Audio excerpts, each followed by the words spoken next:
for 2 or 3 months here, I've been getting spent grain from Native Brewery down on G Street. What I've been doing is taking it down to my property and putting it in a couple places just as a high nitrogen organic source to kind of get some composting going, where I've got some piles of just limbs and stuff that could be chipped up or whatever. But the idea has been to eventually start using it in actual composting. Well, now that we're getting a fairly steady supply of plenty of wood chips, which would be the carbon for composting, then we need the nitrogen, and that's what this is. And what I've been getting are these totes, or this half of a tote up to about half full of spent grain. And this is before they pitch the yeast, so there is no yeast, so there's no alcohol. It is just a basically high nitrogen, high sugar material. I mean, at this point it's quite warm. I haven't put a thermometer in it to see, but the past batches, by the time I got to it, it was already hot, and it would stay hot for quite a while. Now, I have not gotten the materials that I want out here to start the compost bin in the center of the circle. So for the moment, what I'm going to do is I'm just going to start taking material, and I'm just going to make a compost pile right here out of the way a little bit. Let it start composting.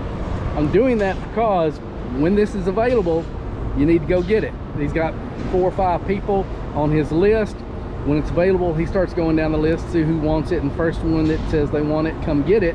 We come get it, we use it, we clean out the tubs, kind of rinse it out and take it back to him. I try to get this back to him as quick as I can because he may need it by tomorrow. So I'm just going to put down a layer of the wood chips, and then a thin layer of the spent grain, layer of wood chips, and I'm just going to build essentially a compost pile here. It's going to start composting, and then when I get my materials for the bin, then we can start moving it up. While I was there, they also had some pallets. Asked him about them. He said they're free. If you want them, you got them. So right now I've got 3 pallets, and these are going to go on some bricks and start becoming a critter hotel, predator habitat up in the garden, kind of in the middle of some of the rows, and see if we can't start attracting some of the critters that will eat the pest. So they'll have habitat, and I've been thinking the last couple of days I may take one of my chicken waterers, and I may put one of my chicken waterers out here and with some rocks or something, so that birds and these critters will have water. So if they've got habitat and they've got water and they've got food, hopefully that food being the pest, then we'll start having a 24/7 sentry force working on our pest. For now, I've got a short period of time to build a compost pile.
Okay, so the question now is, why even bother composting? What is the purpose of composting?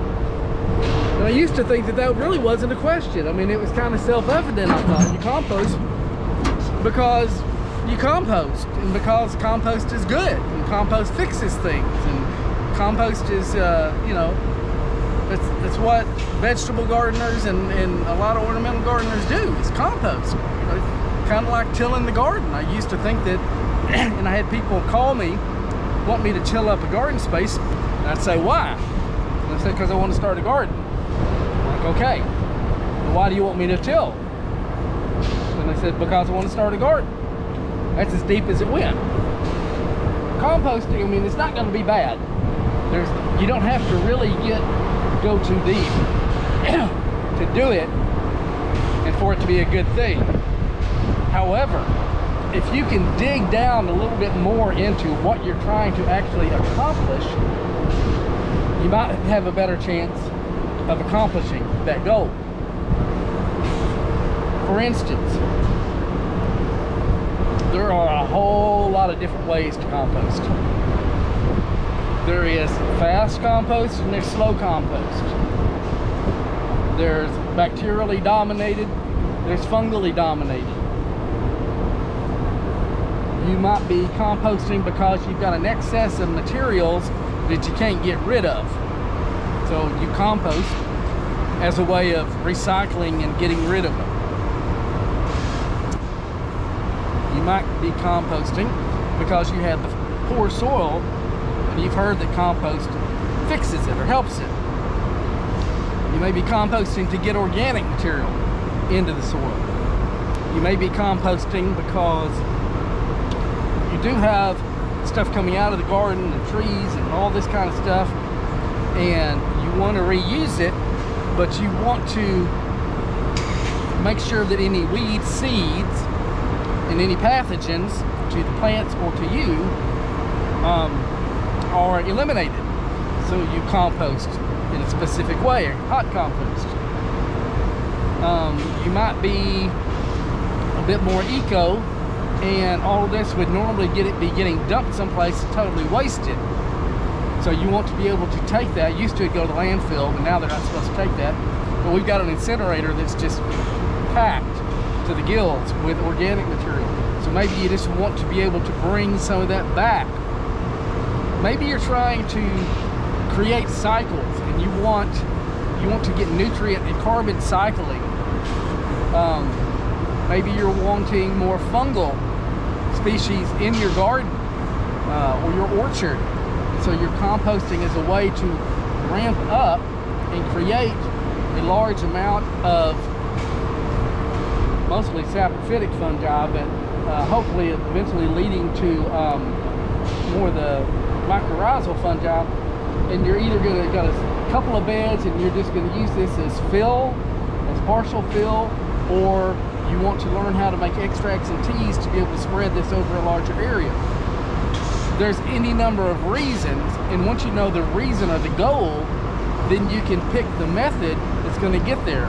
Now there's all kinds of different methods. You've got indoor, not inside like outside, but INDOUR or INDORE from Sir Howell out in Indore, India. He went over there and learned from them and came up with it. You've got Johnson Sea bioreactors. You've got the Rodale Institute. You've got Soil Food Web with Dr. Elaine Ingham, her version of it. If you've got chickens, you can use chickens to help, or pigs to help do this thing. Some people call it chicken tractor on steroids. There's so many different methods, and each one of them, depending on the material that you have at hand and can get a hold of, can create a different kind of compost. You can use worms, you can use black soldier flies, you can use other kinds of, not quite microscopic, but very small animals to help do it. So maybe you want to get into composting to sell. Check your state and local laws about that, because they can be kind of picky. There's just so many reasons. So I just think it's a cool thing to do anyway. I like messing with it. I like learning about it. I took a sample of the juice to look at under a microscope. I'll take a sample of this at different stages to look at it in the microscope. Today is Tuesday. When I come back Thursday, I'll put a thermometer in here and see what the temperature is. If you were making your own or wanting to make it to sell for certified organic, you've got to keep track of the temperatures and stuff to meet the certified organic standards. As a compost or soil amendment, they can go to a certified organic garden or farm. So anyway, so here's our first compost pile getting started. There is more to come. I'll be doing this more and more as I get grain. We may have a source for some coffee grounds from a coffee shop. Coffee grounds are a good thing to put in there as a nitrogen source. As the garden's getting bigger and we start pulling weeds, whether that it's fruit or vegetables that are overripe, old plants, things like that, can be composted. It's a way to close the cycle. I want to pull nutrients and carbon from the surrounding area, bring it on site, and turn it into a valuable soil amendment. And I am as much focused on the life. You've probably heard this from me many, many times. That's why I'm looking at it under a microscope. I want bacterial, I want fungi, and I want everything that eats bacteria and fungi that's not pathogenic to me, to humans, and to our plants. All those levels, from bacteria to protozoa to cilia, to very few, not many, because that means getting anaerobic, nematodes, worms, other mites, roly-polies, springtails, all of it, ants.